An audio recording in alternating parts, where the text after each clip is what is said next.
Fala galera, sejam bem-vindos a mais um episódio do MTCast. Nessa semana a gente está trazendo o Marcelo Pacífico, que é o sócio fundador da Dux. Vocês conhecem já o suplemento da Dux. Bom, a gente tem feito, a gente já fez um episódio, agora a gente quer fazer alguns outros episódios, trazendo empreendedores aí que usam o esporte, né? Misturam a paixão com a profissão, então que trazem aí nesse DNA o esporte, principalmente o triatlo, né? Os esportes de endurance, para empreender também e fazer disso o seu ganha-pão. Então, o Marcelo contou um pouquinho como é que foi a criação da Dux, como é que ele começou, os perrengues, que empreender a gente sabe muito bem agora, eu sei mais do que nunca as dificuldades que é empreender. Então, o Marcelão conta um pouco dessa história dele, da história dele no esporte. Então, papo muito legal, muito inspirador. Uma empresa que já tem bastante tempo no mercado, mas que quase foi embora algumas vezes, e ele conta algum desses episódios aí durante o nosso podcast. Bom, você já sabe, desde a semana passada, temos um novo patrocinador, a Tri Designs agora está com a gente. A Tri Designs está trazendo para o Brasil a Orca. Então, uma das melhores marcas do triatlo mundial acaba de chegar no Brasil graças à Tri Design. Então, você encontra todos os produtos da Orca no site deles. A gente vai deixar o QR Code aqui no YouTube. Só apontar a tua câmera, você vai para lá. Vai estar na descrição também do nosso episódio o link para vocês acessarem a Tri Design. E vocês já sabem, né? No Mundo Tri tem que ter cupom. Então, tem cupom do Mundo Tri também para vocês. Então, o cupom Mundo Tri dá 10% de desconto em todos os produtos Orca na Tri Designs. Beleza? Bora para o episódio.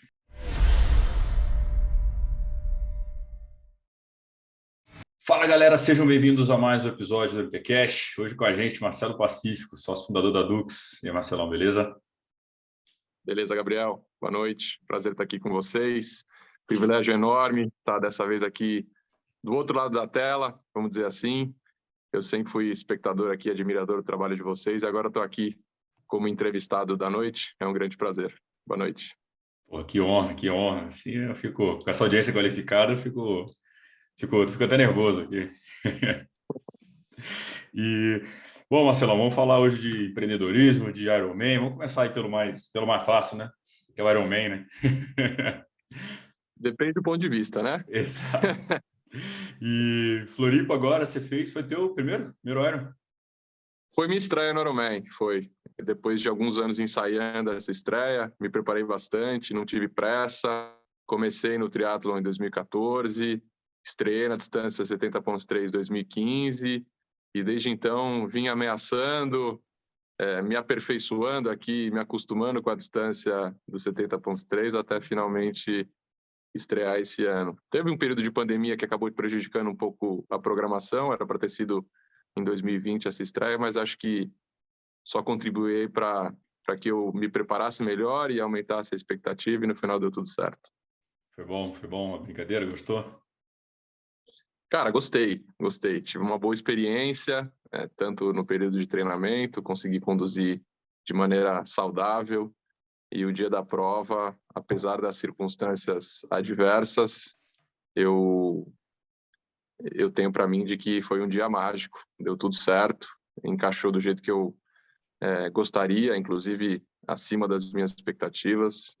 Foi um dia de executar tudo que havia sido treinado e preparado até ali, principalmente um dia de agradecer e se divertir, estando ali em meio a amigos, familiares. Foi uma experiência inesquecível, sem dúvida. Tem outro já no radar ou dá uma segurada aí? Cara, essa é uma pergunta que muitos me fazem, e a minha resposta ela é sempre a mesma. Assim, o plano com certeza existe. Eu saí de lá com uma sensação boa, né?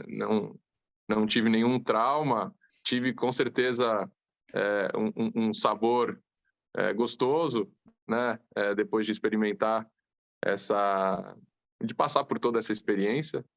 E então eu posso garantir aqui que vai acontecer novamente. Só não sei dizer o quando, porque é um compromisso que exige uma dedicação extraordinária aqui, né? E tem que ser conciliado com todas as outras esferas da vida, não só a esfera profissional, mas a esfera pessoal. Então, deixo aqui o plano continuando no radar, só falta estabelecer a data. Não tenho pressa para isso, assim como eu não tive pressa para fazer a minha estreia, também não tenho pressa para repetir a dose. E você falou que começou o triatlo em 2014, mas você já corria antes, né? Onde é que veio a ideia de fazer triatlo? Já corria antes. A minha história com esporte de endurance começou desde que eu sou criança, não como praticante, mas como admirador, né? Sempre tive uma referência dentro de casa, que foi o meu pai. Meu pai era corredor amador, isso na época em que a corrida de rua ainda nem era tão popular. Meu pai estreou na maratona em 96, se eu não me engano. E aí eu sempre acompanhei, né? No começo sem entender muito de onde vinha toda aquela disposição, né? Como criança, eu naturalmente sempre achei a corrida um esporte monótono. Meu esporte antes disso era o futebol, mas com o tempo fui aprendendo a admirar, até o dia que eu resolvi experimentar. Uma primeira prova que fiz foi uma prova de revezamento junto com ele. Corri meus primeiros 5 quilômetros e dali em diante eu só evoluí na corrida. Fiz minha primeira maratona em 2010 e fiquei, então, durante esses primeiros anos só na corrida, até que em 2014 resolvi aumentar um pouco o desafio, incluir outras 2 modalidades na brincadeira e aí entrei para o triatlo. Conseguiu arrastar teu pai pro triatlo ou não deu? Cara, não deu. O meu pai, eu falo que ele é o meu maior ídolo e o meu maior fã ao mesmo tempo, né? Porque acho que, infelizmente, aí as circunstâncias da vida não permitiram que a gente praticasse o esporte lado a lado. Meu pai, ele teve um problema de saúde em 2010, curiosamente descoberto durante um treino de corrida. Ele começou a sentir uma dor, a princípio achou que fosse uma lesão qualquer, e depois veio a descobrir que se tratava de um tumor um tumor ósseo. E aí, depois de todo o tratamento, cirurgia, essa doença acabou impedindo que ele continuasse praticando esporte. A partir daí, ele passou a ser o meu principal torcedor e se inspirar. Aí a gente inverteu os papéis, né? Ele me acompanhando e eu praticando, e qualquer prova que eu faça, até hoje, ele faz questão de ser o primeiro a confirmar a presença e estar lá da largada à linha de chegada.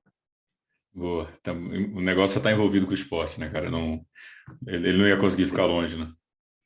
Não consegue, não consegue. Ele é o mais animado. Fica mais ansioso que eu, cara. No Ironman, ele... Na véspera, ele estava mais ansioso que eu, não conseguia dormir. Eu falava, pai, pô, eu que tinha que estar nervoso, sei que dá, mas é legal ter uma companhia, uma torcida dessa. É aquela história, né, cara? O exemplo arrasta, né? Falam Sem muito dúvida, isso, é sem dúvida. literal, né, cara? Com certeza. E falou 2010 aqui. Você é de que ano, Marcelo? Não vi tua idade de nascimento. Cara, eu sou de 89. 89. E aí você estava fazendo faculdade em ISPER, começou a carreira ali, falou, vou fazer uma maratona enquanto faço faculdade. Foi.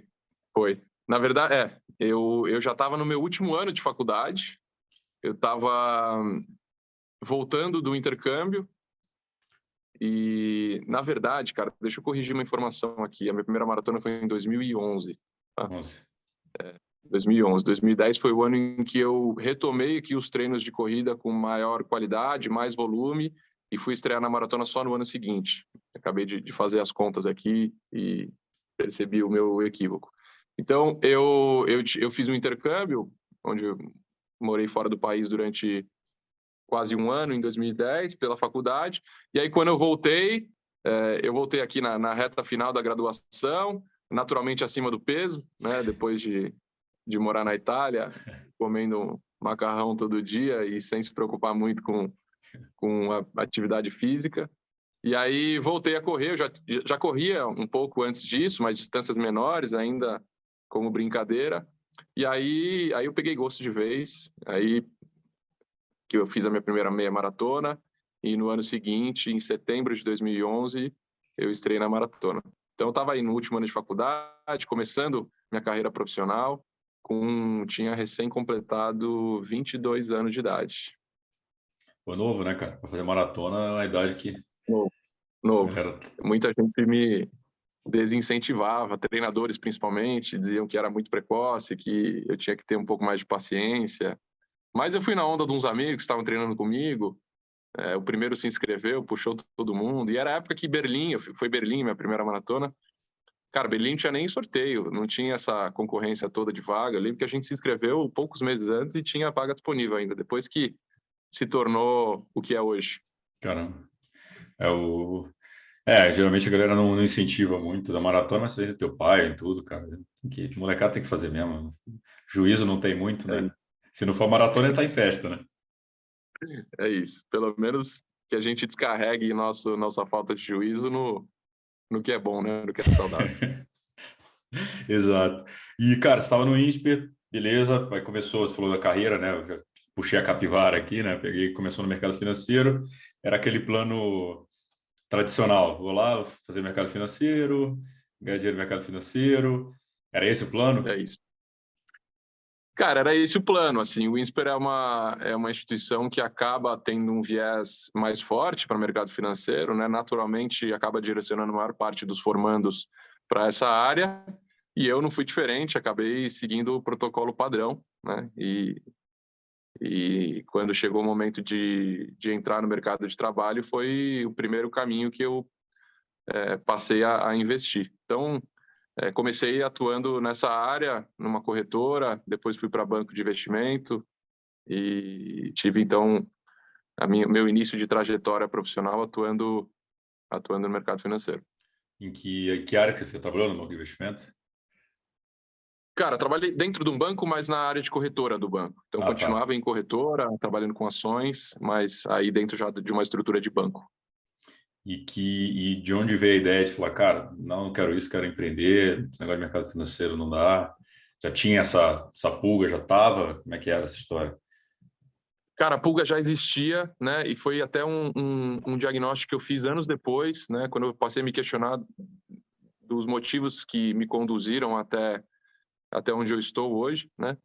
E aí, fazendo aqui uma retrospectiva, eu me encontrava aqui, depois de 4 anos trabalhando no mercado financeiro, eu me encontrava infeliz na minha carreira, né? Um pouco insatisfeito, buscando novas alternativas, e passei a estudar possibilidades, né?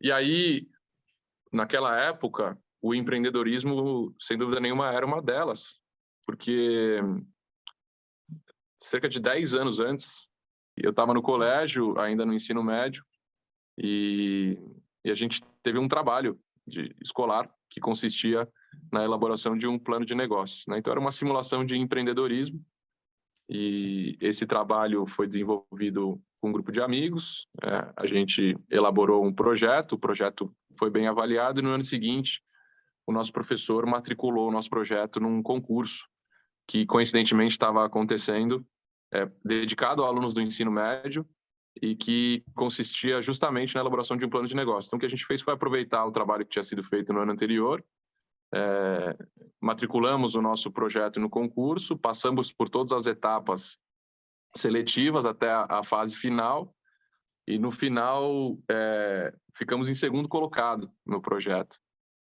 Então, foi uma grande conquista para a gente na época, a gente ficou muito orgulhoso. E depois de alguns anos que eu vinha a ligar os pontos, né?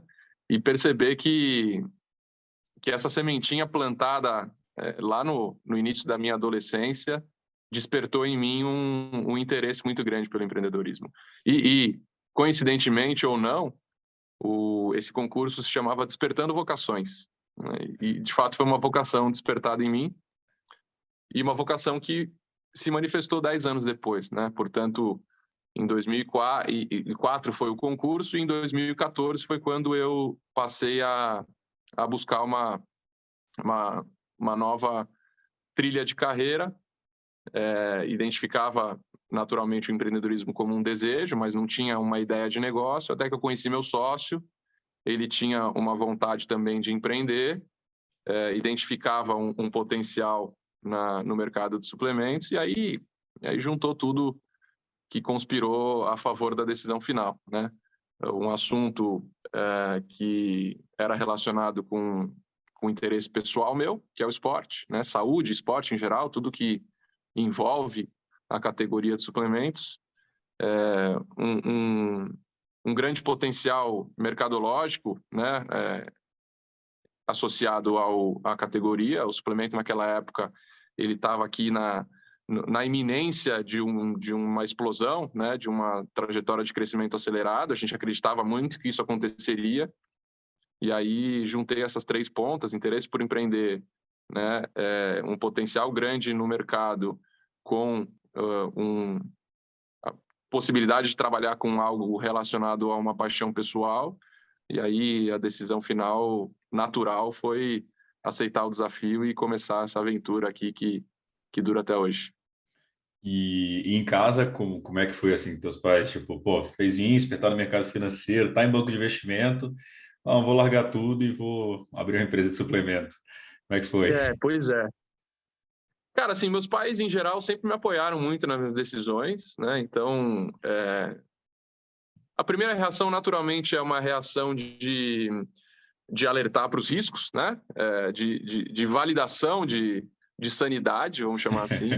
Cara, você tem certeza que é isso mesmo? Veja só, você está aí numa carreira, né? Tem estabilidade, tem um futuro. Pensa bem, né? Porque é uma decisão importante.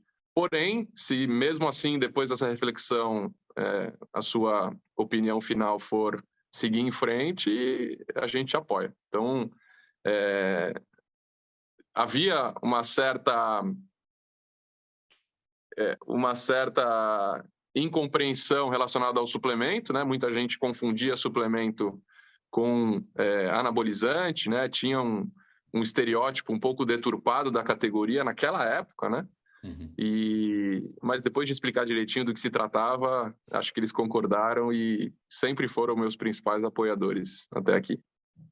É legal, que sempre os pais sempre querem o confortável, né, cara, nesse sentido, que sabe que vai ter dor de cabeça, vai ter perrengue e tudo. Então, eu falo, eu sou de Brasília, né? Quando eu falei que não queria fazer concurso público, queria vir para São Paulo trabalhar no mercado financeiro, eu falei, por quê? Você não faz concurso? Melhor e tal.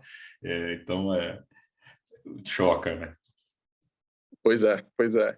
Eles têm ali, no final das contas, vivência, né? Experiência, já passaram por diferentes situações na vida, então eles podem nos antecipar aqui de eventuais riscos das nossas decisões, né? Acho que eles estão no papel deles de nos orientar para o melhor caminho.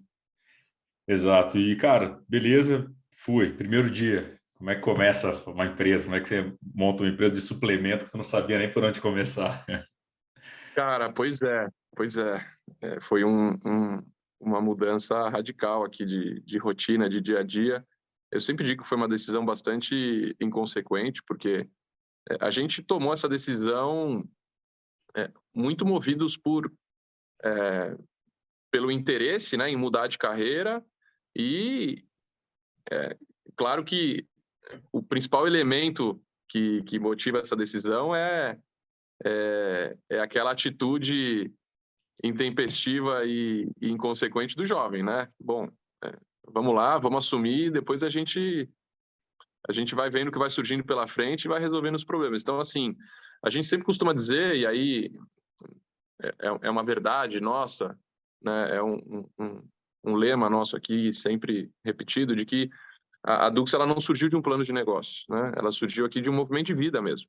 Então, a vida nos conduziu para esse movimento. A gente tinha aqui uma vontade muito grande, mas isso não significava aqui um business plan estruturado, com projeções, com financiamento, com, Estudo de enfim, mercado. estrutura, recursos, equipe, né? Foi um movimento feito do dia para a noite. E aí esse primeiro dia ele foi esse choque de realidade, né? Eu trabalhava num grande banco aqui em São Paulo, um dos principais prédios da Faria Lima, um escritório com toda a estrutura necessária. E aí, de repente, no dia seguinte, a gente estava numa salinha emprestada, super apertada, com um mobiliário antigo, num bairro afastado, e era isso, né? Então, e isso aconteceu literalmente de uma sexta-feira até a segunda-feira seguinte, né? Então, tive que resetar aqui todos os hábitos antigos e entender que agora a realidade era diferente. Você não chegou a fazer um paralelo, assim, você decidiu, mudou, acabou, não ficou no banco e empreendendo a parte. Não, já foi, Não virou a cheguei. chave, acabou. Eu não cheguei, desculpa interromper.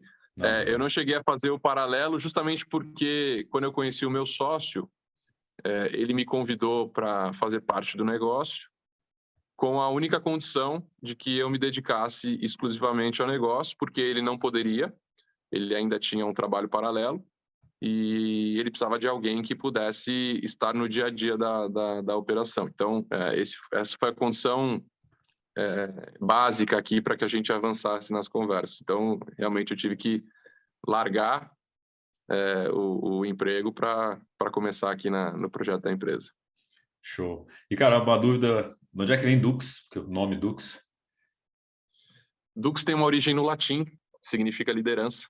Então, simples assim, essa palavra, com toda a força que ela carrega, independente do que você entende por liderança, não necessariamente significa a liderança da categoria, você pode liderar de diversas formas, né? Mas, na essência, esse é o significado. Boa. E avisar para a galera que é Dux, todo mundo fala Dux, a galera vai criando várias É, sim. variáveis, mas é Dux. Pois é, então já aproveito a oportunidade aqui. Esse é um assunto que sempre surge em todas as reuniões, as pessoas nos perguntam. Não é algo que nos incomoda profundamente, a gente entende aqui que é uma licença poética, né? Cada um se expressa do jeito que preferir, mas se tiver que definir aqui o jeito certo, é Dux. Boa. E, pô, beleza, primeiro dia, imagina você foi estudar esse mercado, entender o mercado de suplemento. O que que você via de brecha nisso, assim? Estamos falando de 8 anos atrás, né? Por que que vocês estavam tão convictos que o mercado de suplemento estava para crescer e as Sim. oportunidades que tinha ali dentro? Olha, a principal oportunidade que a gente identificava era a partir de uma avaliação feita sobre o mercado brasileiro, principalmente, de que naquela época a categoria de suplementos era uma categoria extremamente nichada. Era uma categoria que se comunicava e dependia quase que exclusivamente de um público frequentador de academia, né, de um público bodybuilder, né, o Uhum. público que buscava no suplemento um produto que auxiliasse em ganho de massa muscular, né? E era basicamente para isso que o suplemento existia no país, né? Tanto é que as marcas que eram líderes e ainda são naquela época, todas elas tinham toda uma estratégia de comunicação voltadas para esse público, né? E a primeira oportunidade que a gente identificou aqui foi a oportunidade de construir uma marca que desde o princípio tivesse uma comunicação mais democrática, né? Mais abrangente, uma marca que conseguisse se comunicar com outros tipos de público, prevendo que ao longo do tempo essa abrangência da categoria ia aumentar cada vez mais, né? Ou seja, outros consumidores passariam a consumir suplemento com objetivos diferentes daquele objetivo padrão da época. Então, acho que o nosso principal diferencial aqui, além de qualidade de produto, que acho que é um pressuposto básico aqui, ele se deu justamente na comunicação da marca. E desde o início a gente percebeu que muitas pessoas reconheciam isso e manifestavam para nós que se identificavam muito mais com a nossa marca do que com as outras marcas que existiam naquela época. Isso é legal de falar, que eu tô lembrando de quando eu ia, o moleque, para comprar um suplemento whey protein, né? Na verdade, whey não, que whey era caro pra caceta. O moleque tinha que comprar albumina, cara. E era tudo isso, tudo. Tinha poucos estudos com creatina. Não, creatina não. Creatina você tem que estar puxando muito ferro para fazer creatina e tal. É, E era um mercado realmente muito, muito assim, né? Dos bolados, tem que estar bolado. Se não está bolado, não é, não sei o quê. E, e era bem isso. E hoje algumas marcas até continuam assim, né? Tem marca, sim, tem dentro de marca, dentro do próprio portfólio de marca, uma marca só para comunicar com bodybuilder e outra para comunicar com os outros, né? Tão sim, forte que é, né? sim. E Sim, é um mercado que continua existindo e continua sendo ouso dizer aqui que o principal, né? É um mercado muito forte, tem um Sim. público altamente consumidor, né? É um público que carregou a categoria de suplemento até aqui, né? Então não dá para negar a importância desse público, né? Só que surgiram outros e nem todos esses novos públicos que surgiram se identificam com essa comunicação, né? Então daí o desafio de conseguir atingir todos eles. Justamente por isso que muitas das marcas que construíram a sua história durante esse período, né, em que o suplemento ele era voltado apenas para o público fisiculturista, passaram a ter dificuldade de expandir a sua atuação para demais públicos. Daí surge a estratégia de abertura de novas marcas, né? Porque aí cada marca passa a ter aqui uma vida própria e independente aos olhos do consumidor, mesmo que por trás fosse a mesma estrutura operando. E, cara, da hora que você montou, foi para essa sala apertada até sair o primeiro produto, foi quanto tempo, assim? Um ano. Um Um ano. ano. E imagino que, cara, um ano é quase um MBA para você, né? Que foi aprendendo tudo do zero, né? Como é que faz, onde faz, como faz, sacola, embalagem. Cara, assim, eu diria que eu aprendi muito mais depois, né? Porque quando você começa a enfrentar a vida real mesmo, identificar que tudo que você almeja e projeta como cenário ideal não acontece na prática, é aí que a vida começa a te ensinar, né? Mas esse um ano realmente foi um ano de grande aprendizado. A gente teve que criar tudo do zero, né? Não existia marca, não existia produto, não existia embalagem, não existia site, e não existia time para isso, né? Então, éramos só nós tendo que atuar em todas as posições. Então, realmente, com o tempo a gente aprendeu um pouco de formulação de produto, um pouco de tecnologia. O primeiro e-commerce eu cheguei, inclusive, a programar algumas páginas, porque tivemos um problema com uma primeira agência que desenvolveu o site. Aí tivemos que aprender um pouco de logística, precificação. Aí você começa a sentir na pele o que é a vida do empreendedor mesmo, né? Tem que ser bem generalista. E, a, e como é que você lembra de alguma história desse período, assim, algum perrengão, assim, desse primeiro ano, que você lembra de uma história que veio à Pô, cara, cabeça desse primeiro ano? são várias. Puta, tem um monte aqui, poderia ficar a noite inteira aqui contando para você. Mas assim, eu acho que o que mais ilustra aqui os perrengues que a gente passou, e são perrengues totalmente naturais, né? Acho que são sacrifícios que qualquer empreendedor precisa passar, né? Inclusive para aprender a reconhecer depois os méritos alcançados, né? Quanto mais percalço você enfrenta, quanto mais obstáculo você encontra na sua frente, é, maior é o reconhecimento dos momentos bons, né? Mas acho que o que ilustra o principal exemplo aqui que eu posso trazer é que nos primeiros anos de empresa, a gente naturalmente não tinha remuneração, né? Porque a empresa só exigia despesa, né? Não Uhum. tinha como retornar qualquer tipo de remuneração. E aí, ao longo desse caminho, nós, como empreendedores, fundadores aqui da companhia, a gente teve que ir nos desfazendo de todos os nossos poucos bens pessoais, né? Porque a gente nunca teve ajuda de nenhum investidor externo. Todo o investimento inicial da companhia foi feito através das nossas próprias economias.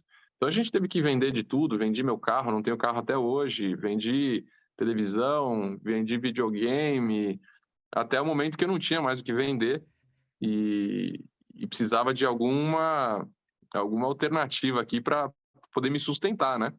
E já que não obtinha nenhuma renda da empresa. E aí foi quando eu fui buscar aqui uma ocupação extra e passei a trabalhar como garçom numa hamburgueria. E isso durou um pouco mais de um ano. E aí esse período foi extremamente desgastante e extenuante, porque eu tinha uma rotina muito, muito atarefada, né? De segunda a sexta-feira eu trabalhava na Dux, era um trabalho bastante extenso, né? De, sei lá, quantas horas por dia, mas desde a primeira hora da manhã até a hora que o corpo pedia para parar, né? E aos finais de semana, na verdade, na sexta-feira eu começava uma jornada dupla, trabalhava então mais ou menos, saía um pouco mais cedo da Dux, até mais ou menos 5h30 da tarde, porque às 6 horas iniciava o meu expediente na hamburgueria, ficava lá até 1 hora da manhã, servindo hambúrguer, batata frita, atendendo os clientes do restaurante. E depois que a gente fechava o restaurante, ainda tinha todo o trabalho de limpeza, né? A gente limpava, você imagina, uma hamburgueria, né? Que trabalha com fritura, então tinha que limpar cozinha, a chapa, limpar mesa, cadeira, tirar lixo, limpar banheiro. A gente saía de lá, enfim, quase 2 horas da manhã. E no dia seguinte, sábado e domingo, repetia a dose nesses mesmos horários. E segunda-feira já emendava na Dux novamente. Então, não tinha um dia de descanso aqui durante pouco mais de 1 ano. Então, não foi o único, mas talvez tenha sido um dos principais perrengues aqui que eu enfrentei. Cara, quando você está numa situação como essa, que você vê que, beleza, tá indo, mas ainda não foi, tô naquela de vai, não vai, não tem dinheiro, vou aceitar o emprego de garçom, ou vou cancelar tudo e vou voltar para o mercado financeiro, pegar minha formação. É o que você falou, tem um pouco da sanidade lá que teu pai testou, ver se tinha ou não, pelo visto não tinha. Não tinha. Mas como é que vem isso na cabeça de falar, cara, né, pô, vou me rebaixar a fazer um Sim, emprego, né, que, pô, nada, obviamente nada contra, mas, pô, treinou, foi fazer, claro. estudar fora, tudo. Fala, não, cara, eu vou ser garçom porque eu acredito muito nesse negócio. Era isso que passava na tua cabeça? Cara, era isso. Realmente é um pensamento que permeava aqui as nossas discussões constantemente, né? Porque o período de dificuldade aqui, de desafios, durou mais do que a gente esperava, né? Durou cerca de 3 anos. E ao longo desse período, por diversas vezes a gente se questionava, falou assim, cara, será que a gente está fazendo certo mesmo, né? Será que a gente está insistindo em algo que tem futuro? E será que todo esse sofrimento que eu venho enfrentando aqui vale a pena, né? Porque, poxa, é algo que realmente te consome, é algo que enfim, suga aqui as tuas forças, as tuas atenções, você passa a dedicar as suas energias a esse projeto e passa a ignorar outras esferas importantes da vida, né? E é uma analogia que eu sempre faço aqui, né? Existe o jargão popularizado, né, de que, poxa, não pode desistir nunca, tem que ser persistente, tem que ser o que as pessoas recentemente gostam de chamar, tem que ser resiliente, né? Uhum. Eu questiono um pouco nessa alegação, porque eu acho que muitas vezes saber desistir é um ato de sabedoria, né? Nem sempre a persistência e a insistência, elas devem ser levadas até o limite. Inclusive, existe uma linha muito tênue entre os conceitos de persistência e teimosia, né? Se você cruza essa linha, quando está debaixo, né, soterrado, ao invés de achar que você está cavando para cima, em direção à superfície, você pode estar cavando para baixo, né? E aumentando o tamanho do rombo, né? Aumentando o tamanho do buraco no qual você se encontra. Então, é uma dúvida que constantemente surge, né? Você fala assim, cara, se eu estiver cavando para baixo, o quanto antes eu parar, melhor, né? Então, na época, algo nos dizia que a gente estava cavando para cima, né? E hoje, estando aqui acima da superfície, posso tirar uma conclusão de que valeu a pena, né? Mas durante o momento de dificuldade, realmente é uma decisão muito difícil de ser tomada. Imagino também cara, cansaço batendo, trabalhando pra caramba, as coisas não dando certo, ou dando certo, mas não na velocidade que se espera, né, cara? Não é fácil. É legal pegar essas histórias que, como eu falei para você, acho que eu não falei gravado, mas falando agora, que eu faço essas conversas só para eu aprender mesmo, que como eu estou aprendendo, eu quero fazer meu negócio para pegar a ideia dos outros.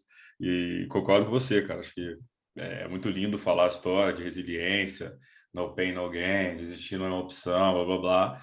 E, cara, depois está todo endividado, cheio de problema, ou perde família, perde, né, se afasta de pessoas e não dá certo, né? Então, acho que tem que, enfim, eu empreendendo hoje, tenho um plano na cabeça também que é para ter exatamente esse ponto onde ali para de ser persistência e passa a ser teimosia. Então, acho que é um Exato. ponto que é interessante. E, cara, quando lançou o primeiro produto, foram os saquinhos individuais?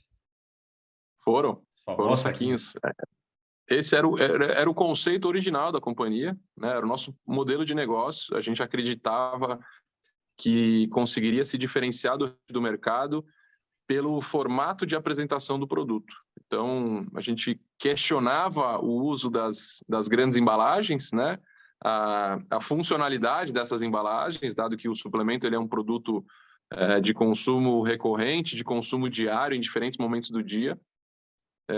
E a gente buscou inovar através do formato de apresentação, né? Claro, de novo, sempre pautados no conceito de qualidade. Acho que essa é uma característica, uma das únicas, não vou dizer as únicas, né? Mas uma das principais características que a gente não abriu mão até aqui. Mas no início, o nosso modelo de negócio consistia em suplementos embalados em doses individuais, né, no que o mercado conhece como monodoses, vendidos exclusivamente através de um e-commerce, né? Então, inclusive, no início, a nossa proposta, a nossa ideia era não depender do varejo, né, dos revendedores, era ter um contato direto ali com o consumidor e adotar esse como único canal de vendas. Eu perguntei porque eu acho que eu fui um dos seus primeiros, estava ali nessa É primeira mesmo? fase. Comprei, cara, treinava corrida e acho que corrida e triatlo, eu já treinava triatlo, eu estava na Trilopes e tinha alguma coisa, lançou na época, eu comprei. Tem foto, depois eu te mando aqui, tem no meu Instagram, acho que eu postei Pô, que foto na época. legal. Pô, E que bacana. E provavelmente então, cara, se eu puxar na memória aqui, eu já devo ter visto seu nome algumas vezes, porque nesse início a gente tinha aqui a relação de pedidos, né, que era atualizado conforme os novos pedidos entravam no site. E, cara, eram tão poucos pedidos que eu decorava de cabeça aqui o nome de todos os clientes. Eu tenho uns que eu lembro até hoje. Falo, cara, tem aquele fulano ali que o cara é fiel desde o início que estava lá. Inclusive, você comentou aqui sobre Trilopes. Deixar um abraço aqui para o Diegão. Conheço a Trilopes de longa data. Foi meu treinador de natação lá na infância. lá no Um cara Pinheiros. muito bacana aqui, que foi sempre um grande parceiro nosso. Ah, Dieguito é fenomenal, cara, fantástico. Deixar meu abraço para ele também. Vou botar ele na lista aqui para convidar, que Dieguito tem história demais também no triatlo. Esse tem, viu? Esse é É. raiz. E, cara, mas eu lembro muito disso, de pedir, e era esse o esquema mesmo. Eu vou depois te mandar a foto e ver a data que era, mas imagino que é legal falar isso para a galera, que a galera acha que você abriu um negócio, montou um site lá, mandou e tá vendendo, história de vender. E, cara, se estourar de vender é até um problema, que você não tem nem como entregar, né? Você não tá nem preparado para isso. Exato, exato. E vou te falar que a gente tinha aqui uma inocente expectativa, né? Uma expectativa totalmente ilusória de que seria assim. Cara, eu vou lançar o produto e o conceito é tão legal que as pessoas vão descobrir, né? Vai rolar um boca a boca ali e de repente não preciso de mais nada, né? O mercado vai chegar até mim. Lê do engano nosso. Pô. Mas acho que a ignorância é uma benção, né, cara? Às vezes é bom, né? Pois é, verdade. Se eu, sou, eu converso isso com meus sócios, às vezes, falo, cara, se a gente soubesse tudo que a gente enfrentaria, provavelmente a gente nem começava. Né? É. Então, que bom que a gente foi dando um passo de cada vez sem saber o que vinha pela frente. Cara, uma das coisas que me chamava muita atenção na época da dose individual era justamente que dava para fazer um mix de sabor. Porque o problema era você Exato, pegar um chocolate, cara, 3 quilos de chocolate, tu comia chocolate até aguentar mais. Aí você sim. mixava lá, podia combinar, era um negócio bem legal. E a apresentação realmente era legal. Havia uma galera que não sabe, via uma embalagem grande, cheia de doses individuais. Uma caixinha, né? Eu peguei uma que na época era embalagem de plástico. Ah, você já era no saquinho? Então É. você é um pouco depois. Antes do saquinho ainda tinha uma caixinha. Ah, então sou Nutella já. Não, não. Reconheço que você ainda é um dos primeiros, mas teve ali daquela geração anterior ali que pegou uma caixinha. Mas esse conceito aí que você trouxe era um dos principais argumentos que a gente usava na comunicação da empresa, né? Era a possibilidade de você diversificar os sabores, evitando aquela sensação de enjoo que qualquer produto que você consome regularmente de um mesmo sabor acaba provocando, né? E quando lançou o produto, era vocês dois ou tinha mais gente lá na empresa? A gente teve mais sócios no início, e aí alguns sócios saíram da sociedade nos primeiros anos, e hoje, como majoritários aqui, tem eu e meu sócio que permanecemos até hoje aqui na condução do negócio. E, cara, você falou aí 3 anos para até entender que o negócio estava começando a fazer sentido. Foi aí que 3 anos foi onde vocês ganharam mais confiança de que, não, beleza, a gente tava certo na ideia, vamos seguir aqui. Ou foi o tempo, mais ou menos? Cara, foram 3 anos muito difíceis, né? Foram 3 anos em que o nosso nível de confiança só diminuía. Porque é isso, né? Quanto mais tempo passa e enquanto você não alcança os resultados necessários para sobreviver, né, mais o teu otimismo vai se esvaindo, né? Porque você vai falando, cara, o que eu estou fazendo de errado? Né? Já estou aqui há um tempo razoável, né? Já deveria estar num patamar diferente. Então foram 3 anos muito difíceis. Não foram poucas as vezes em que a gente sentou para discutir sobre o encerramento do negócio e assim daquelas discussões mais duras mesmo, de falar, cara, o que a gente faz, né, para parar por aqui? E aí quando a gente se dava conta de que parar também talvez não fosse uma opção, porque custa, né? Tem os seus custos. E até que depois de um tempo, depois desses 3 anos, aí eu atribuo a virada a vários fatores, né? Muita gente nos questiona o que aconteceu para a gente ter revertido esse jogo, né? É claro que não tem uma resposta só para isso. É uma soma de fatores, né? É uma soma de esforços feitos insistentemente ao longo de muito tempo e uma hora esses esforços começam a surtir efeito, né? Começam a contribuir para um resultado. É uma soma aqui de experiência adquirida, né? A gente, claro que conforme o tempo passava, a gente ia tendo um melhor entendimento aqui do negócio, das estratégias que funcionavam, das que não funcionavam, todas as adaptações que precisavam ser feitas no produto, no canal de vendas, no modelo de negócios. E tem um efeito aqui que a gente nunca pode ignorar, a força dele, né? E dificilmente a gente consegue vencê-la, que é o tempo, né, cara? O tempo, a gente, por mais que a gente queira, a gente não consegue mudar o conceito de tempo, né? Então, acima de tudo, o trabalho do empreendedor aqui, assim como vários outros, exige uma das grandes virtudes aqui de um ser humano, que é a paciência, né? Tem que ter paciência, não tem jeito. Nem tudo acontece no tempo que você deseja. A paciência é uma virtude. Tem que ser, não tem jeito, né?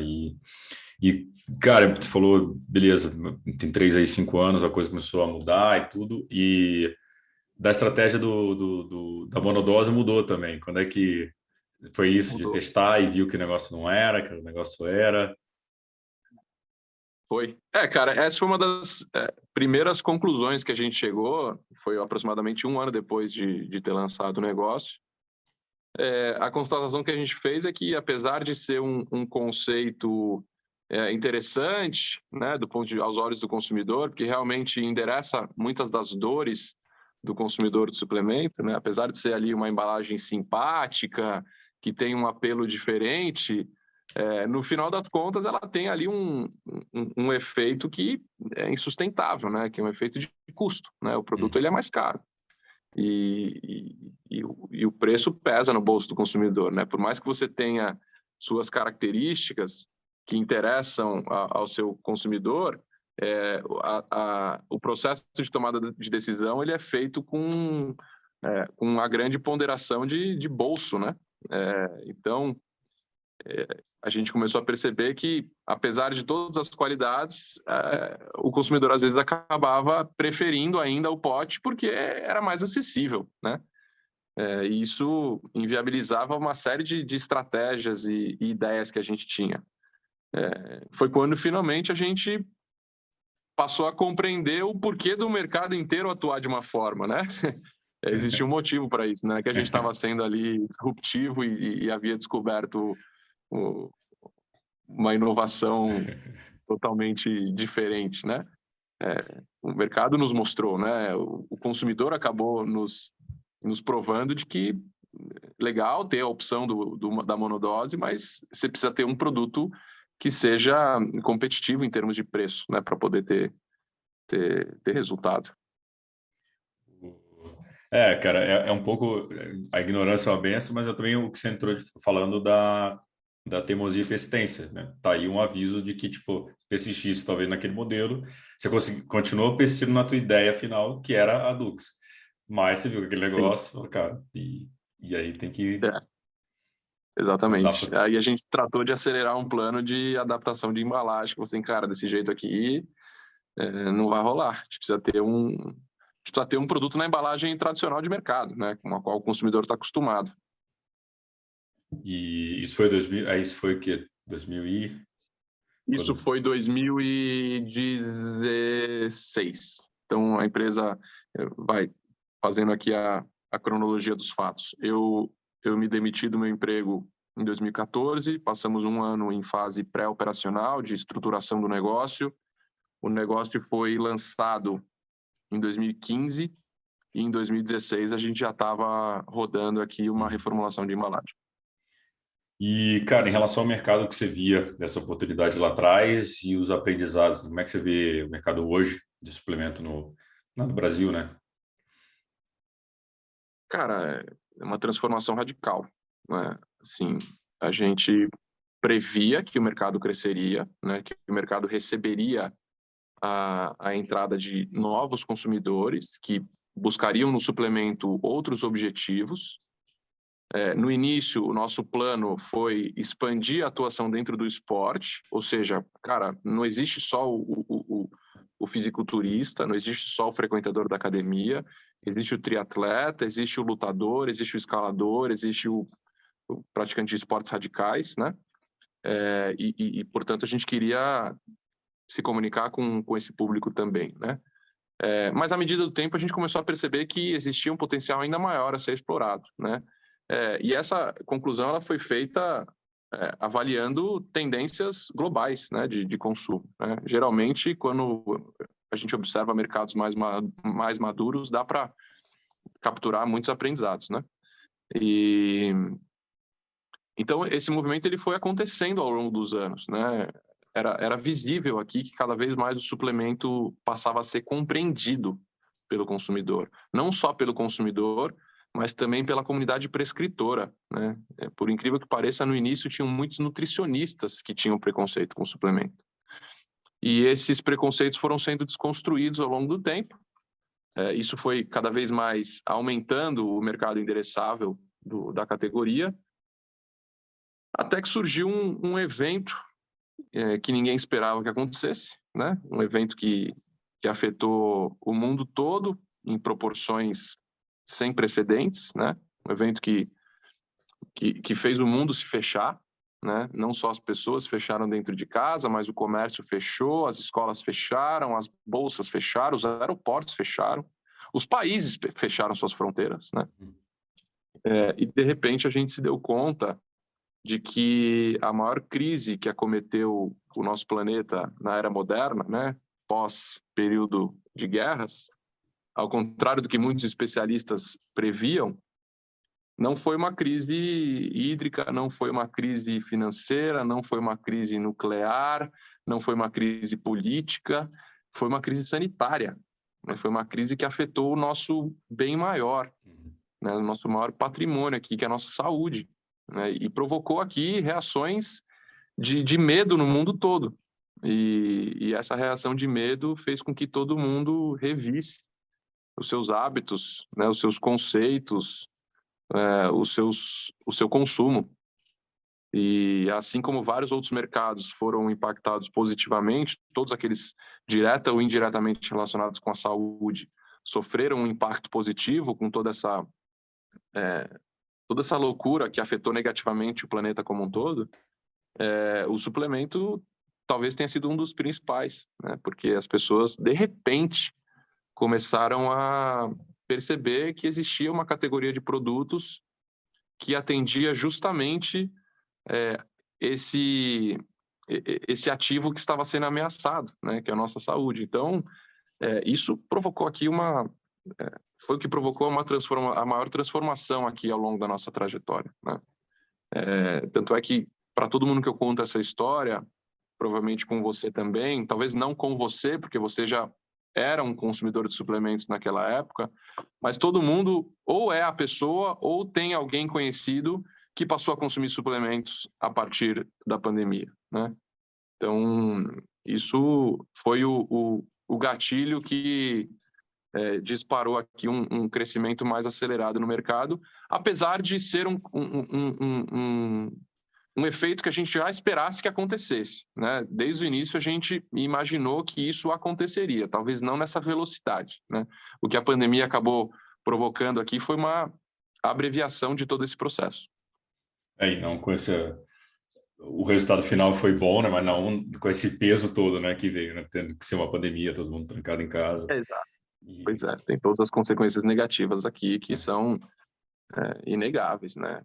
Infelizmente, é uma situação que assolou o planeta e provocou consequências negativas em todo o mundo. Mas, cara, legal, não tinha pensado por esse ponto, até porque, bom, é o que você falou, né? A gente está meio na bolha aqui do triatlo, você acaba, cara, já sabe, a galera já consome, mas que a gente vê esse movimento no mercado de bike, né? O mercado de bike bombou pelo mesmo problema, e eu não tinha feito esse paralelo com o suplemento. Curioso Cara, isso. todos os mercados que, de alguma forma, assim, você pode buscar a relação mais distante do conceito de saúde. Vou te dar um exemplo aqui, o mercado imobiliário, tá? Houve uma migração enorme de pessoas que moravam em apartamentos buscando moradias com área aberta, né, com jardim. Isso, de alguma forma, tem relação com a saúde, né? Puta, é ar puro, é possibilidade de tomar um sol, né, durante o dia. Então, assim, isso acabou provocando aqui consequências em mercados que estavam abandonados, né? Casas em interior do estado, em bairros mais afastados, todos eles, de repente, se reergueram de um dia para a noite, né? Então, mesmo esse exemplo aqui que eu estou trazendo, de alguma forma, lá na ponta, você consegue identificar aqui uma correlação com a saúde, né? E aí, os mais próximos disso, a bike, por exemplo, cara, é uma loucura, o mercado colapsou, né? Cara, parafuso de bicicleta esgotou no planeta, né? Então, o suplemento, ele está no eixo principal do conceito de saúde, né? Então, naturalmente, a gente foi muito, muito impactado. Cara, como é que foi esse desafio de, beleza, eu tenho que deixar a galera talvez trabalhando de casa, ou tem que separar, e o meu mercado está crescendo, então, tipo, tudo que eu sempre quis estar acontecendo, mas eu não posso botar força máxima, porque, né, a galera, como é que foi gerenciar essa história toda? Cara, só fazendo uma pequena distinção aqui, né? Até a gente perceber que toda essa situação ela causaria um impacto positivo no nosso mercado, demorou um tempo, né? Até lá, a nossa reação inicial foi de desespero, né? Porque a gente estava ali no início de trajetória de crescimento da companhia, com tudo dando certo, né? Com muita coisa acontecendo. A gente não tinha absolutamente nenhum hábito de trabalho remoto, a gente não estava acostumado com isso, né? Eu acho que eu nunca tinha feito um call na minha vida. E eu me lembro que a gente estava aqui no nosso escritório em São Paulo e foi muito de repente, né? Apesar da gente já saber que existia uma onda acontecendo, era uma sexta-feira, eu me lembro, como se fosse ontem. Era uma sexta-feira, a gente estava no escritório, nós nos reunimos numa sala de reunião, falamos assim, puta, pessoal, vocês estão vendo esse negócio aí da pandemia? Putz, parece que está chegando aqui, o que será que a gente faz? Será que a gente fala para o pessoal trabalhar de casa na semana que vem ou não? Aí a gente falou, vamos fazer o seguinte, vamos avisar o pessoal para eles levarem as coisas deles para casa, né, levar computador, e que durante o final de semana a gente se manifestaria sobre uma decisão. Beleza? Beleza. A gente foi lá, avisou o pessoal, alguns nem entenderam direito, outros acharam exagerado e tal, e cada um pegou seu computador e foi para casa na sexta-feira. E aí, no final de semana, a situação piorou, No domingo, a gente comunicou o time via WhatsApp de que no dia seguinte não haveria expediente presencial, que era para todo mundo trabalhar de casa, e acabou. A gente ficou... Teve gente que eu fiquei 2 anos e meio sem ver mais, né? E aí a gente estava na segunda-feira, todos vão se lembrar, foi aquela segunda-feira de fim de mundo, né? Parecia que a gente estava aqui numa terra arrasada, depois de uma chuva de meteoros, né? A gente falou, cara, e agora? O que a gente faz? Né? Sei lá, não sei nem por onde começar, porque não tem como vender o nosso produto, né? O comércio está fechado. Naquela época, o varejo já representava a maior parte das nossas vendas. A gente falou, cara, e agora? O que a gente faz? A gente não tem caixa aqui disponível para segurar essa onda. A gente não tem maturidade, a gente não tem tecnologia, a gente não tem canal de escoamento de produtos. Cara, acabou, né? O que a gente faz? Definimos um plano de guerra aqui, nos reunimos durante vários dias, transformamos a nossa equipe de vendas em uma equipe de cobrança, para pelo menos garantir a adimplência do que a gente tinha de títulos a receber, né, para que pelo menos o caixa continuasse girando.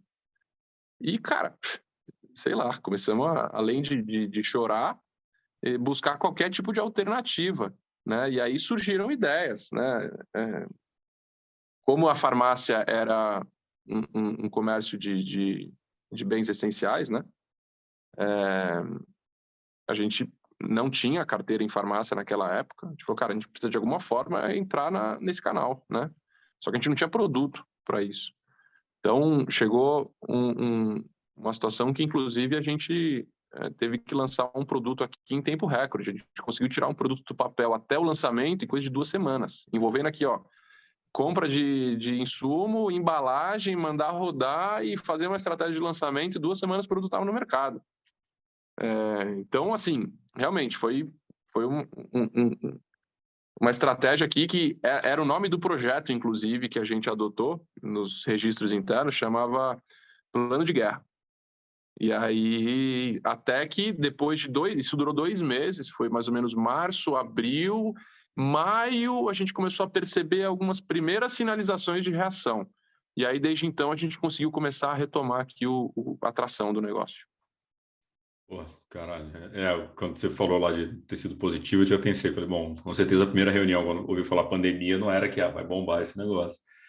Não. Mas foi da noite pro dia. Como eu te falei, né? Eu tava morando na Itália nessa época, né? E foi engraçado que minha namorada tava comigo lá na Itália, ela foi me visitar, era carnaval no Brasil.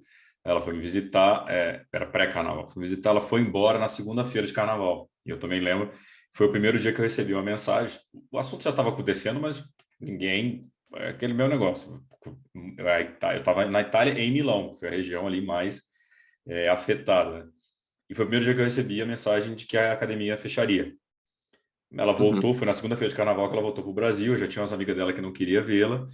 E, cara, mas lá, eu fui lá, alguns restaurantes abertos, fechado, ficou nesse negócio de entende ou não entende. Fui ao banco também, os caras, não, leva o notebook. Foi a mesma história, até entender, assim. Então, quando chegou aqui, já tinha acho que a Itália estava umas 3 semanas à frente, né, em câmbio dos números. Mas lá foi lockdown, né? Fechou tudo, você não podia sair da cidade, foi um negócio. Mas o banco também. Porque lá do lado de Milão teve Bérgamo, né? Que foi um dos principais focos, né? Daquele início. Foi ali que estourou tudo, que a coisa ficou mais feia. E eu tentava falar com a galera do Brasil. Falei, cara, cuidado que vai dar isso. A galera, vai dar nada, velho. Isso é muito É o chato, velho. brasileiro, né? Isso é muito chato. Vai, cara, briguei com a galera no Instagram, deixei de ser amigo. Falei, cara, ó, eu tô 3 semanas na tua frente. Oficialmente eu sou o futuro. Então a voz do futuro tá te dizendo, cara, vai dar isso. Exato. Aí deu 3 semanas, 5 semanas, cara, pô, não sai mais de casa, não sei o que. Eu falei, eu avisei, pô. O brasileiro aqui, ele tem um excesso de otimismo de achar que nada vai acontecer com ele, né? Não, vai passar, vai contornar o Brasil. O vírus vai contornar o Brasil e vai seguir em frente, né? E não só aconteceu isso na primeira vez, como a gente não aprendeu com nossos erros, né? Porque veio a segunda onda, o comportamento foi igual, e veio a terceira, foi igual, né? Exatamente. Não adianta, você não muda a cultura de um povo, né, do dia para a noite. E, cara, dentro dessa história, então, pô, foram 2 meses aí de agonia, de falar, cara, não acredito, na hora que tava indo, não veio mais e, puta, agora vai. Como é que acelera isso, cara? Beleza, conseguindo lançar um produto aí em 2 semanas, mas o time afastado, o time remoto, aprendendo. Como é que gerencia a galera? Como é que você gerencia o teu time à distância? Uma coisa que você tem que aprender também. Como é que foi Sim. esse período de, beleza, melhorou. Agora como é que a gente faz? Cara, foi um reaprendizado aqui, como se fosse aprender a andar de novo, né? Assim, putz, essa é a realidade que a gente tem, não tem jeito, continuamos em casa, né? Vamos reforçar aqui a conexão de internet e vamos contar com uma capacidade de, de, de união do time, né? O time ele demonstrou uma força muito grande, foi o primeiro que demonstrou aqui uma compreensão e uma colaboração com toda aquela situação, né? A gente dependeu muito, sem dúvida nenhuma, da reação positiva do nosso time. E aí, mais uma vez, o ser humano aqui, ele demonstrou a sua principal virtude, né?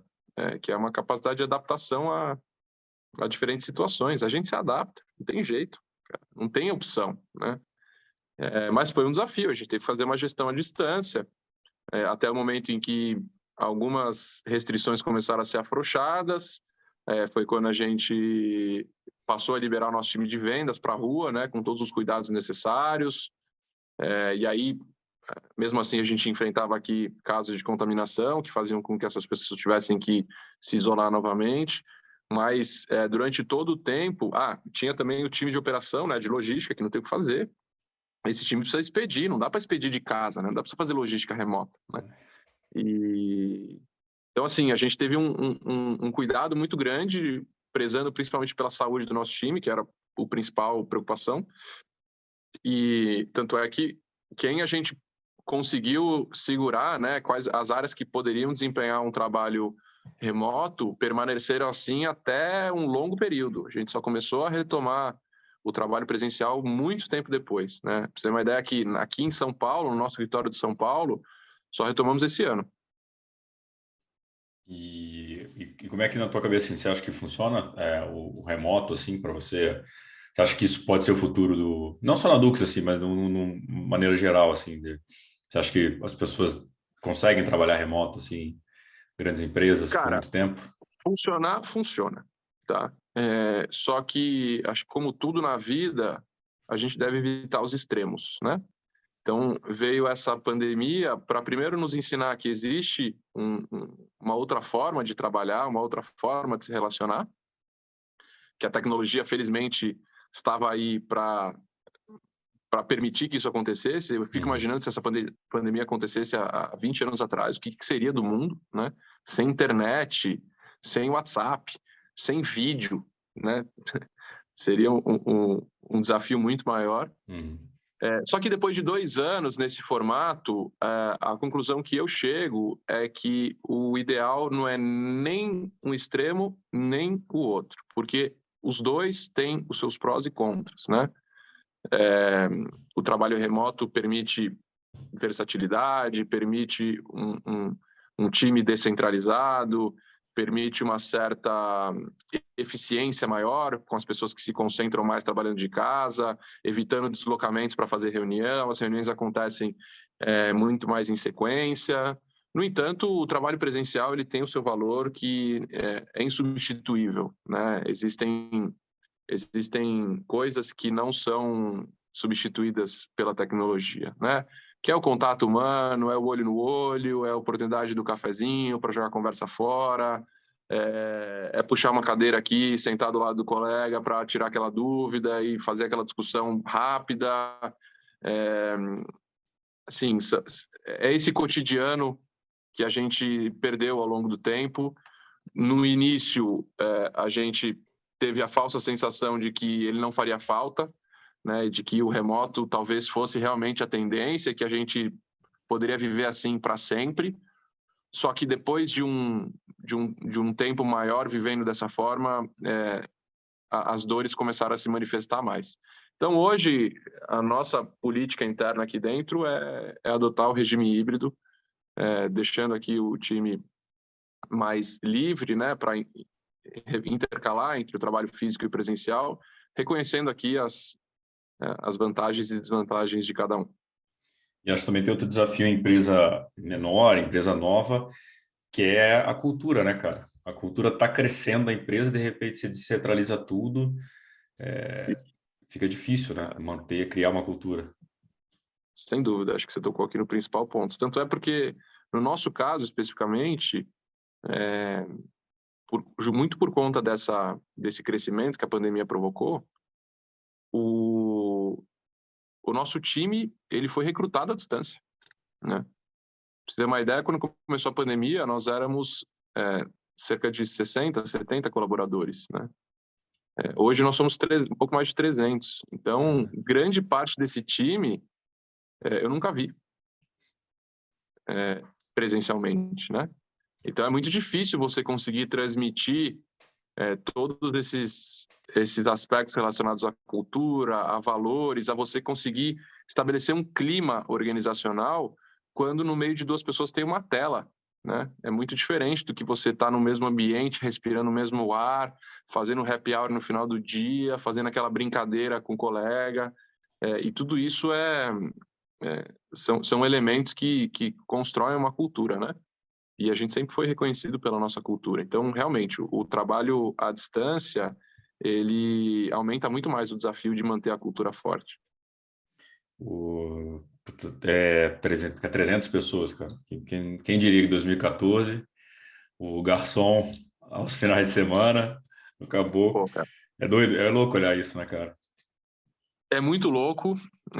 Até hoje a gente se assusta, né? Principalmente porque a gente precisa pensar que, na verdade, não são 300 pessoas, são 300 famílias, né? Que quando você emprega alguém, você está de uma forma ou de outra interferindo e contribuindo positiva ou negativamente na vida de toda uma família, né? Então, se a gente levar isso para a ótica de família, é muito mais gente aí sendo impactada pelo negócio.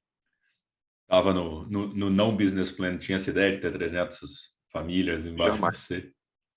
jamais, cara. Acho que nem nos meus melhores planos aqui, se me perguntassem onde é que eu estaria em 2022, com certeza eu não responderia o cenário atual. E hoje você tem escritório em São Paulo, você falou que escritório em São Paulo tem vários escritórios no Sim. Brasil? Hoje nós temos um escritório aqui em São Paulo, que é a nossa sede original, né, Uhum. onde trabalham as pessoas que moram aqui, algumas áreas estão alocadas aqui em São Paulo, os sócios moram aqui em São Paulo, só que a maior parte da nossa operação hoje funciona em Jundiaí, interior de São Paulo, porque lá é onde está estabelecida a nossa operação industrial e logística, então a nossa fábrica funciona lá, o nosso centro de distribuição também funciona lá, então a operação da empresa acontece lá, né? Então, naturalmente, é muito mais gente envolvida, Uhum. porque todas as etapas físicas da operação acontecem lá. Então, a gente está distribuído, na verdade, a gente sempre fala que a gente está distribuído em 3 núcleos, né? Tem São Paulo, tem Jundiaí, como eu comentei, e tem um terceiro núcleo, que é um núcleo espalhado pelo país, que é o nosso time de vendas, né? Então, nós temos um time de vendas espalhado por todo o território nacional, com executivos residindo praticamente em todos os estados aí do território. Dentro de time de vendas aí global, espalhado pelo nacional e tudo, como é que você vê hoje o mercado, o futuro do mercado de suplemento? Tem alguma coisa que te salta, alguma coisa que você, leitura tua? Cara, eu acho que o futuro do mercado de suplemento, falando em vendas, né, ele passa principalmente por um movimento de abertura de novos canais. Acho que isso é uma tendência aqui que não é nem mais uma previsão, já é uma realidade. Muito por conta de todo um efeito em cadeia, né? Começando ali pela história que eu contei da mudança de mentalidade do consumidor, que quando o consumidor muda, todo mundo muda, né? Porque quem manda no jogo, no final das contas, é quem paga a conta, né? Então, o consumidor mudando a sua mentalidade, a indústria na outra ponta tem que se adaptar com velocidade, né? Para lançar produtos e adequar o portfólio para atender essas novas necessidades. E no meio do caminho, os canais, né? Que é quem liga a indústria com o consumidor. Então, do ponto de vista de vendas aqui, o que a gente enxerga é justamente isso, é o suplemento passando a ter espaço e relevância em canais que até aqui não tinham uma representatividade, né? Aqui eu me refiro principalmente ao canal de farmácias e ao canal alimentar, né? O canal dos supermercados. Então, é uma tendência aí, muito provavelmente, se você frequentou um desses canais recentemente, já deve ter visto ali um pouco da categoria atuando. E o que acaba sendo... os Estados Unidos acaba sendo um bom referência disso, né, cara? Que você vai em qualquer Sempre, né? supermercado, vende para caramba, a farmácia já vende para cacete e vice-versa, no mercado vende coisa de farmácia também, né? Coisa tipo, sei lá, Claro. vitamina C você tem que ir na farmácia comprar e não pode ir no mercado, sabe? Tipo, Exato, exato. É isso, Marcelão, os Estados Unidos, assim como outros mercados mais maduros, é que nem o exemplo que você deu da pandemia enquanto estava na Itália, né? Eles estão alguns anos na frente, cara. Muitas vezes a gente não precisa ficar aqui inventando uma novidade, é só olhar o que está acontecendo lá e se adaptar para esperar o momento em que vai acontecer aqui também. e essa história que você falou também de cuidar da saúde, para você é uma coisa que não... As pessoas aprenderam a não negociar com isso. Assim, você tem visto que essa tendência é essa, vai ficar e a galera está cada vez mais preocupada mesmo.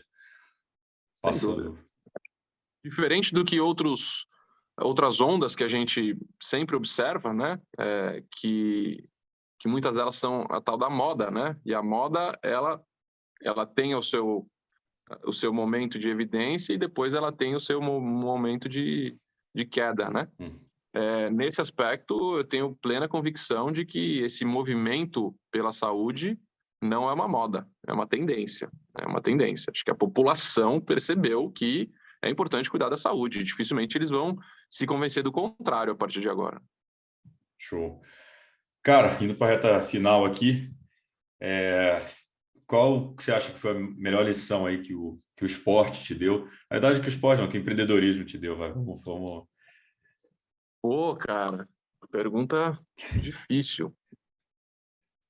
Melhor lição que o empreendedorismo me deu? Cara, eu acho que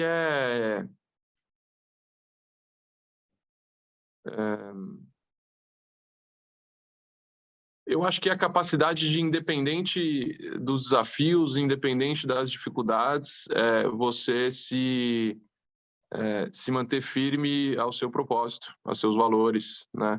Porque eles não mudam, eles não podem mudar, né? Você pode mudar de emprego, você pode mudar de residência, você pode mudar de plano, mas existe algo intrínseco aqui, inerente, que nasce dentro de nós que você não pode mudar, né? Que são os seus valores. Enquanto você tiver essa lealdade aos seus valores, você está indo no caminho certo. Então, foi algo que a gente sempre manteve aqui desde o início. A gente falou, cara, independente do que está acontecendo no negócio, tem coisas aqui que a gente não vai fazer, né? Tem coisas aqui que a gente se recusa a aceitar. E aconteça o que acontecer, pelo menos com isso a gente vai ficar confortável. Alguma dica aí para quem quer largar o mercado financeiro aí e empreender? Pô, Não sou eu, não sou qual que é eu. Ou pode ser eu.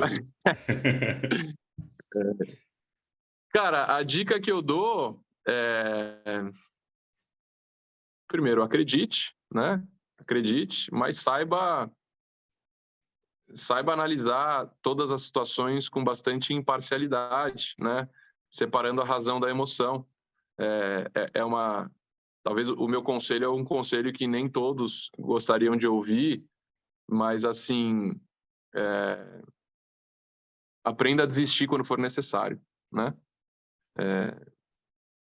Talvez seja aqui uma recomendação diferente da maioria dos empreendedores, né? Como a gente falou de não desista nunca. Eu acho que é importante aqui a gente ter sabedoria, discernimento de entender se esse é o caminho que deve ser seguido mesmo ou não, porque não existe certo e errado e não existe fracasso, né? Acho que isso é o mais importante. A interrupção de um plano, em hipótese alguma, pode representar um fracasso, porque existiu muito sucesso aí nessa história, independente do que aconteceu, né? Você pode ter certeza que muitos aprendizados foram colhidos, muita gente legal foi conhecida ao longo do caminho. o resultado financeiro aqui de um negócio é um mero detalhe, né? Independente de qualquer coisa, o fracasso aqui ele é uma carta fora do baralho.